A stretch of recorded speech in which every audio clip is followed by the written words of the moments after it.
15 से ज्यादा बार ट्रंप ने कहा कि उन्होंने पाकिस्तान के साथ भारत का सीज फायर करवा दिया। जवाब भारत के विदेश मंत्रालय ने तो जरूर दिया, साथ ही पीएम मोदी ने यहां विपक्ष को तो कुछ भले ना कहा, लेकिन सीधे ट्रंप को फोन पे खुल्ला खुल्ला सुना दिया कि क्या हुआ था, क्या नहीं हुआ था, तुम कितना झूठ बोल रहे हो, नहीं बोल रहे हो। लेकिन फिर भी राहुल गांधी एंड टीम पूछते नहीं थकते कि मोदी यहां क्यों नहीं बोल रहे हैं। उधर कई मोदी समर्थक चाहते थे कि इस बार पीओके लेकर ही रुकना चाहिए था, लेकिन नरेंद्र मोदी ने ऑपरेशन सिंदूर का मकसद पूरा होते ही पाकिस्तान के गिड़गिड़ाने पर सीज फायर की बात मान ली।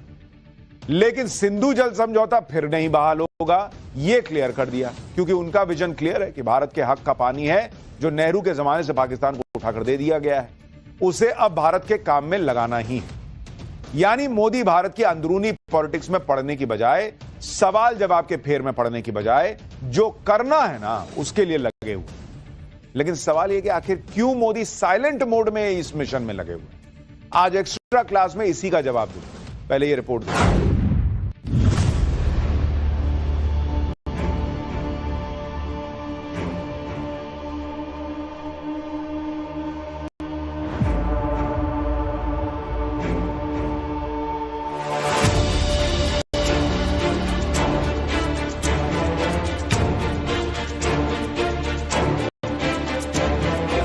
अब 4 बनने का आनंद जितना होना चाहिए उससे ज्यादा 3 कब बनोगे इसका दबाव बढ़ रहा है। अब देश इंतजार करने को तैयार नहीं है।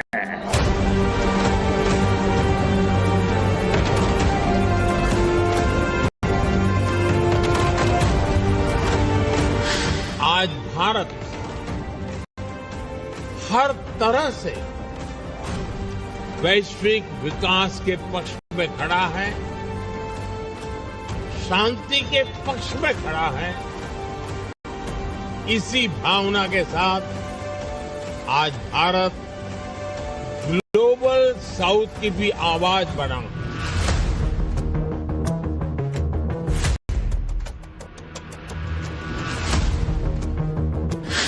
हमारी माताएं, बहनें, बेटियां आज सिर्फ अपने लिए ही नहीं बल्कि पूरे समाज के लिए नई दिशा बना रही हैं।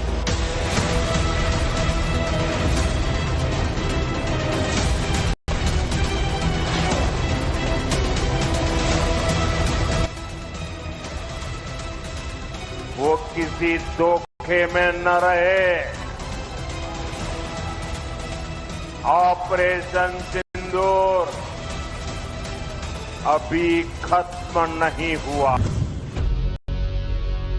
एक राह है जो विचारों में बनी है, एक राह है जो राष्ट्र धर्म के गहरे संकल्पों से सधी है, एक रंग है जो चढ़ा है भारत वर्ष की धरती और आसमान में। भारत की पहचान में, भारत के तय मकाम में ये रंग है एक सपने का, विकसित भारत का। तो जब मोदी कहते हैं कि ऑपरेशन सिंदूर अभी जारी है, तो क्या सिंदूर के इस पौधे को रोपते वो कोई गहरा संदेश देश के भविष्य के प्रति अपने रोड मैप को लेकर देश को देते हैं? बीजेपी दावा करती है कि मोदी ने बीते 1 दशक में भारत के 4 दशक आगे का रोड मैप तैयार किया है। देश के भीतर की राजनीति को P3 पर कस दिया है। पहला P है पर्सपेक्टिव, दूसरा P है परफॉर्मेंस और तीसरा P है प्रोग्रेस। मोदी कल्ट के इसी P3 फॉर्मूले को कमजोर करने की प्लानिंग चौतरफा है। चीन चाहता है कि मोदी डॉक्ट्रिन फेल हो जाए। ट्रंप को खटकने लगा है कि तेजी से बढ़ता भारत अपनी स्वतंत्र नीति पर क्यों चल रहा है। लेकिन इस सब के बावजूद मोदी जानते हैं कि जो करना है वो इसी दौर में करना है। भारत के लिए हर दृष्टि से ये समय ही अनुकूल समय है। बीते 100-200 साल के कालखंड को देखें तो हमने पश्चिम की दुनिया का, वेस्टर्न वर्ल्ड का एक उभार देखा। आर्थिक, सामाजिक और राजनीतिक हर स्तर पर दुनिया में पश्चिमी क्षेत्र की एक छाप रही है। इस वेस्ट सेंट्रिक कालखंड के बाद अब कहा जाता है कि 21वीं सदी ईस्ट की है, एशिया की है, पूर्व की है, भारत की है। तो आखिर वो कौन से पैरामीटर हैं जो भारत को 21वीं सदी के एक असरदार किरदार के रूप में खड़ा करते हैं? तो वो हैं दो पैरामीटर, आर्थिक और सैन्य पावर। वैश्विक आर्थिक मंदी का भारत और भारतीयों को वैश्विक मंच पर शानदार पहचान देने का, एक ऐसे सांस्कृतिक गौरव से भरने का जो किसी ऑर्थोडॉक्स पिंजरे में बंद होकर दुनिया को नहीं देखता, बल्कि बदलती दुनिया को अपनी महान संस्कृति से अचंभित करता है और जोड़ता भी है। जब तलवार के जोर पर साम्राज्य बढ़ाने का दौर था, तब हमारे सम्राट अशोक ने यहां शांति का रास्ता चुना था। ये वही बल है जिसकी प्रेरणा से आज भारत दुनिया को कह पाता है कि भविष्य युद्ध में नहीं है, बुद्ध में है। शांति और सुरक्षा मोदी नीति का वो सूत्र है जो भारत की प्राचीन सांस्कृतिक परंपरा से जोड़ता है। खास बात यह है कि शांति और सुरक्षा ही किसी देश की आर्थिक ताकत और समृद्धि का रास्ता खोलती है, चाहे विश्व का मंच हो या देश का। पीएम मोदी ने हमेशा भारत के इसी सांस्कृतिक सूत्र को आगे बढ़ाया। और क्या इसी सूत्र से मोदी अपने विजन 2047 को भी सिद्ध करेंगे? और जहां तक आज भारत पहुंचा है, वहां से आगे विकसित राष्ट्र के लक्ष्य तक क्या उसकी ये राह वाकई आसान रहने वाली है? एक होता है नेता, दूसरा होता है प्रणेता। प्रणेता हमेशा एक लकीर खींचता है और अपने देश, अपनी सभ्यता, अपनी संस्कृति को वहां तक ले जाने की भरपूर कोशिश करता है। ऐसी ही कोशिश सुपर पावर बनने, विकसित बनने को लेकर भारत की, जिसका सपना प्रधानमंत्री मोदी 2047 विजन डॉक्यूमेंट्स के तौर पर पब्लिक डोमेन में ऑलरेडी रखे हुए हैं। लेकिन बहुत सारे लोग कहते हैं कि अरे किसने देखा है 2047 साहब, अभी की बात कीजिए। जो कांग्रेसी 100 साल अंग्रेज से लड़ने का दावा करते हैं, वो कहते हैं कि 20 साल आगे की बात मत कीजिए, मोदी बरगला रहे हैं। उनकी कोशिश आज की चुनौतियों से ध्यान भटकाने की है। विकसित होना तो एक प्रक्रिया मात्र है, जो प्रक्रिया आजादी के बाद से चली आ रही है। लेकिन सवाल यह है कि क्या भारत विकसित हो गया है? एक कहावत जो कई बार आपने सुनी होगी कि जनता बहुत जल्दी भूल जाती है। मैं मानता हूं ऐसा नहीं है बॉस। हाँ, यह है कि लोग कई बार सच्चाई को स्वीकार करने की जगह उससे डरकर आंखें मूंद लेते हैं। बीते एक दशक में भारत की छलांग को लेकर भी एक बड़ा वर्ग चाहता है कि आम लोग आंखें मूंदे रहें। इस बात से कि जब मोदी के हाथ में देश की बागडोर मिली तो 11वें नंबर की अर्थव्यवस्था था भारत। इसी उपलब्धि पर कांग्रेस अपनी पीठ भी थपथपाती थी। क्या क्या ये लोग बोलते थे, आज आपको सुनाऊंगा। लेकिन आज की एक्स्ट्रा क्लास में मैं एक अलग बात आपसे कहने जा रहा हूं कि मोदी क्यों कहते रहे हैं कि यही समय है सही समय। क्यों इसी समय भारत के खिलाफ चौतरफा साजिशें रची जा रही, कभी सोचा आपने? फिर चाहे सीमा पर हो या दुनिया में हो या फिर देश के भीतर। पाकिस्तान जिसकी औकात भारत के सामने क्या है आपको नहीं पता है, लेकिन उसे उकसाकर उसके आतंकी आउटफिट का इस्तेमाल करके कौन है जो भारत को युद्ध में उलझाना चाहता है और क्यों? क्या इसका कोई कनेक्शन इंडिया 2047 वाले विजन से तो नहीं है? क्या पहलगाम हमले में आतंकियों का पीड़ितों से कहना कि मोदी को जाके बता देना कोई कोड था क्या? एक गहरी साजिश का कोड वर्ड था क्या? और जब पीएम मोदी कहते हैं कि ऑपरेशन सिंदूर जारी है, तो क्या वो इसके किसी दूसरे डायमेंशन की भी बात कर रहे हैं जो इंडिया 2047 में उनके मिशन को लेकर है? मोदी के विजन 2047 का रोड मैप क्लियर है। भारत को इनोवेशन और तकनीक का ग्लोबल सेंटर बनाना, पर्यावरण का ध्यान रखते हुए टिकाऊ विकास करना, समाज के हर वर्ग को साथ लेकर तरक्की सुनिश्चित करना, हर नागरिक को बेहतर जीवन स्तर और सुविधाएं देना और आत्मनिर्भर भारत की दिशा में ठोस कदम बढ़ाना, इसके साथ ही भारत की संस्कृति, परंपरा और आधुनिक सोच को एक साथ लेकर चलना।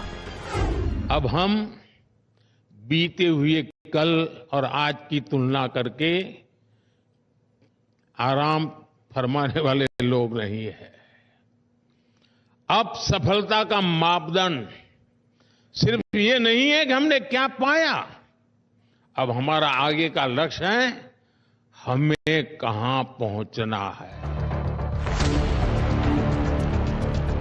मोदी अगर विकसित भारत की बात करते हैं तो इसमें सिर्फ अर्थव्यवस्था का तीसरे या चौथे नंबर पर पहुंच जाना भर नहीं है, बल्कि इसमें सबसे अहम है भारतीयों के जीवन स्तर में सुधार।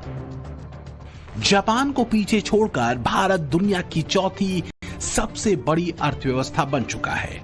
हालांकि प्रति व्यक्ति आय के मामले में भारत अभी काफी पीछे है जापान से। जापान की तुलना में देश की आय 12 गुना कम है। दुनिया की तीसरी, पांचवी और चौथी बड़ी अर्थव्यवस्थाओं के बीच प्रति व्यक्ति आय के आंकड़े में अभी भी काफी अंतर है।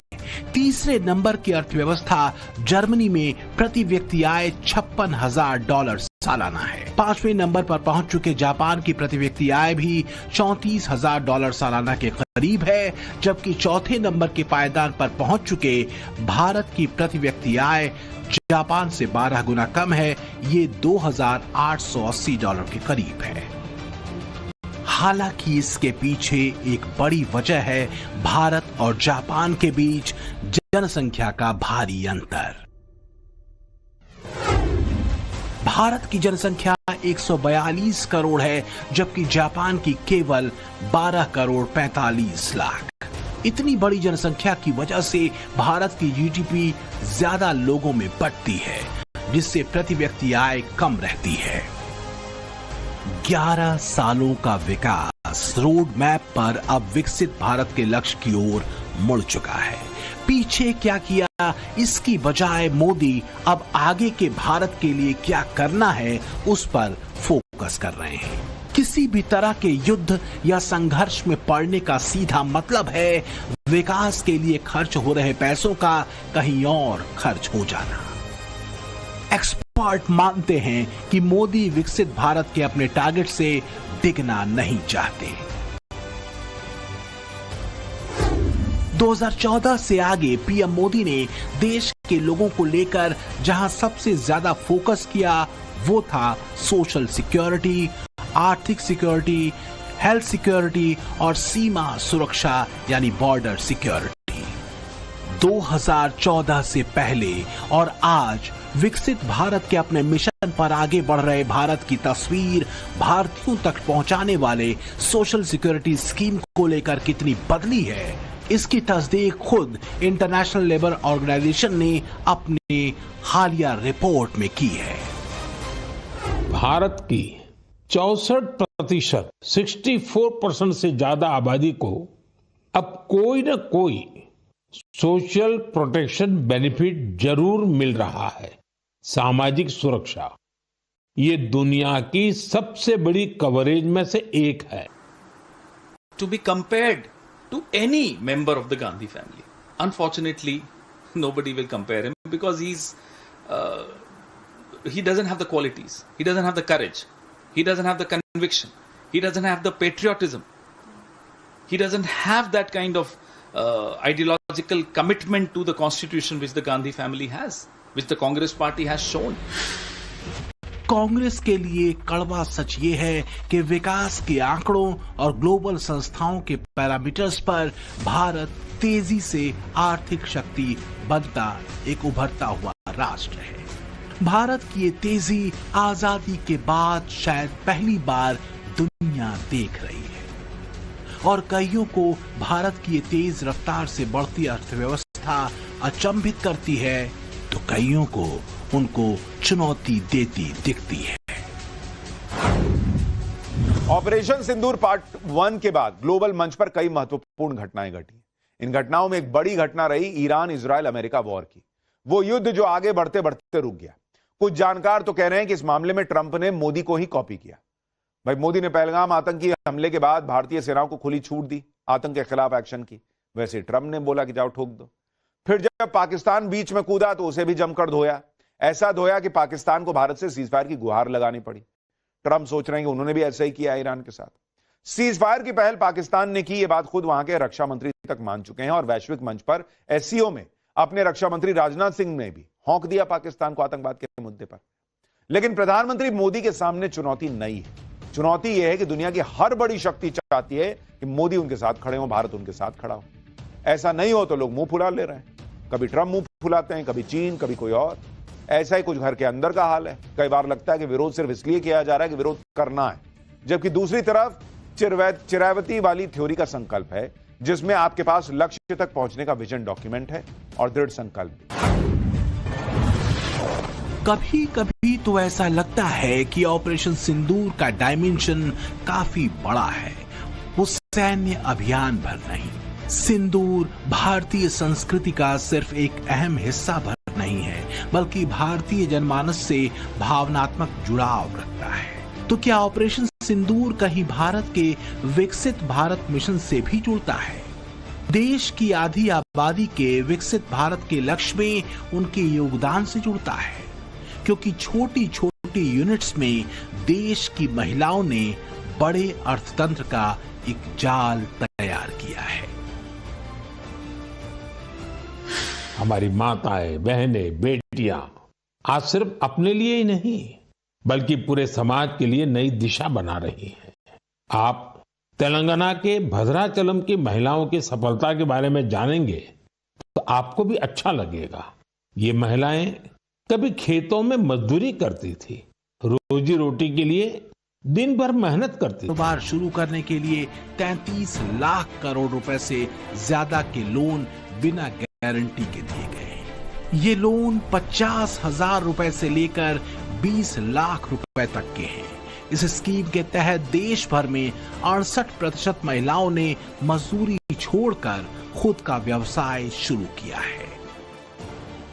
लेकिन चुनौतियां समय की भी हैं, स्पीड की भी और संकट की भी। जो लोग भारत की सकारात्मक दिशा में दौड़ रही अर्थव्यवस्था से बेचैन हैं, उनकी कोशिश है किसी भी तरह से इसे पटरी से उतारना। इसलिए सीमा से लेकर भीतर तक के हालात बिगाड़ने की साजिशें होती रहेंगी। ऐसे में देश को ज्यादा चौकन्ना रहने की जरूरत है। एक बात और है, वो ये कि विकसित भारत के लक्ष्य को तय समय सीमा से पहले फोर्स देश की तरक्की में जुटे, जिसमें विकास की रफ्तार को सुपरसोनिक करने की ताकत है। चीन ने यह 3 दशक पहले किया, यूरोप ने यह 60 के दशक में किया, लेकिन भारत तब नहीं कर पाया। वजह कई सारे हो सकते हैं। एक वजह विजन और राजनीतिक इच्छा शक्ति की कमी भी बताई जाती है, लेकिन मोदी ने इसे 2014 में आते ही करेक्ट किया। याद कीजिए जरा किस तरह से 2014 के बाद योजनाओं की एक सीरीज लाई गई, जिसके सेंटर में महिलाएं थी। जनधन से मुद्रा योजना तक, जिसे खुद के कारोबार के लिए लिया गया लोन शामिल है। आंकड़े कहते हैं कि इस योजना में 68% से ज्यादा महिलाओं ने अपने कारोबार के लिए लोन लिया। 2014 से पहले क्या हालात थे, किसी से छिपा नहीं। अब जो लोग कहते हैं कि इसका संबंध विकसित भारत, सुपर पावर भारत के लक्ष्य से कैसे है, वो ये देखें कि देश की ताकत आपकी जेब से है। आपकी जेब में कितना रुपया है, ये बहुत मायने रखता है। सुपर पावर बनने के लिए देश हर व्यक्ति की जेब में सालाना $12,000 से अधिक तो होना ही चाहिए। सवाल है कि अभी कितना है, तो अभी तो $2,500 के आसपास है। लेकिन ये $2,500 देखकर घबराना नहीं है। टारगेट की तरफ तेजी से बढ़ता भारत अपनी जेब में कैसे $12,000 से $17,000 सालाना लाएगा, इसका पूरा खाका भी खींचा जाता है। 2014 से पहले की भारतीय जनमानस की उदासीनता नई सकारात्मक ऊर्जा में बदली। धीमे विकास ने तेज रफ्तार पकड़ी और 2014 से पहले अर्थव्यवस्था को 11वें नंबर पर पहुंचाकर तब की जो कांग्रेस सरकार अपनी पीठ थपथपाती थी, वो देश अब दुनिया की चौथी बड़ी अर्थव्यवस्था है। एक सच और भी है कि जिस भारत को अगले 30 साल में तीसरे नंबर की अर्थव्यवस्था बनाने की भविष्यवाणी तत्कालीन वित्त मंत्री करते थे, वो मोदी राज में सिर्फ 15 सालों में पूरी होती दिख रही है। fact that India's economy, in terms of the size of GDP, is the 11th largest in the world. There are great things in store. There is a well-argued view that in the next 3 decades, India's nominal GDP will take the country to the 3rd rank after the US and China. उस समय ये ब्रह्मांड के बड़े अर्थशास्त्री कह रहे थे कि तीसरे नंबर पर 30 साल में हम पहुंच जाएंगे। 30 साल, और फिर कहा था ये मेरा विजन, और विजन क्या देखते हैं 2044, यानी 2044 तक तीसरी अर्थव्यवस्था की बात, ये इनकी सोच। 30 साल का इंतजार करने के लिए मेरे देश की युवा पीढ़ी को कह कर गए थे, लेकिन हम आज आपके सामने विश्वास से खड़े हैं, इस पवित्र सदन में खड़े हैं, और मैं आपको विश्वास दिलाता हूं कि 30 साल हम नहीं लगने देंगे। तो क्या 2047 के विकसित भारत के लक्ष्य को भी मोदी समय से पहले पूरा कर लेंगे? ये सवाल इसलिए है क्योंकि कुछ आंकड़े बता रहे हैं कि भारत को ऐसा मौका दोबारा नहीं मिलेगा। भारत दुनिया का सबसे ज्यादा युवा देश है। युवा जोश से भरे भारत के लिए यही समय है देश को आर्थिक रफ्तार देने का, क्योंकि यूनाइटेड नेशन की वर्ल्ड पॉपुलेशन प्रोस्पेक्ट्स रिपोर्ट 2024 आगाह कर रही है कि 2075 तक भारत में हर 3 में से 1 व्यक्ति 60 वर्ष या उससे ज्यादा आयु का होगा। इसका मतलब है कि भारत में बुजुर्ग आबादी तेजी से बढ़ रही है। जनसंख्या में सबसे अधिक हिस्सा 60 वर्ष या उससे अधिक आयु का होगा, जो 2075 तक कुल जनसंख्या का 31.5% होगा, जो आज की 11% की आबादी से कहीं ज्यादा है। हालांकि 2047 के विकसित भारत का लक्ष्य 2075 को लेकर किए गए इस प्रेडिक्शन से बहुत पहले का है। तब तक तो जिस रफ्तार से देश की इकोनॉमी आगे बढ़ रही है, उससे भारत अपना लक्ष्य 2047 हासिल कर ही लेगा, बशर्ते इस सपने को सच में बदलने का संकल्प हर भारतीय ले। क्योंकि सपना भले मोदी का हो, लेकिन सपने सफल होने का मतलब होगा देश की समृद्धि, भारतीयों की समृद्धि। Bureau report, Times Now, Navbharat. Target आसान नहीं है, और टारगेट आसान हो तो फिर उसका क्या ही मतलब। टारगेट बहुत कठिन है, इसलिए जरूरी है कि लक्ष्य की तरफ उसी तरह बढ़ा जाए जैसे अर्जुन को सिर्फ मछली की आंख दिखी। वैश्विक कूटनीति में मोदी के सधे हुए कदम, सधी हुई जुबान, ये सब एक नीति का हिस्सा है जिसमें इस देश की महान जनता की युवा शक्ति को बर्बाद नहीं करना है, उसे लक्ष्य की प्राप्ति की तरफ मोड़ देना है।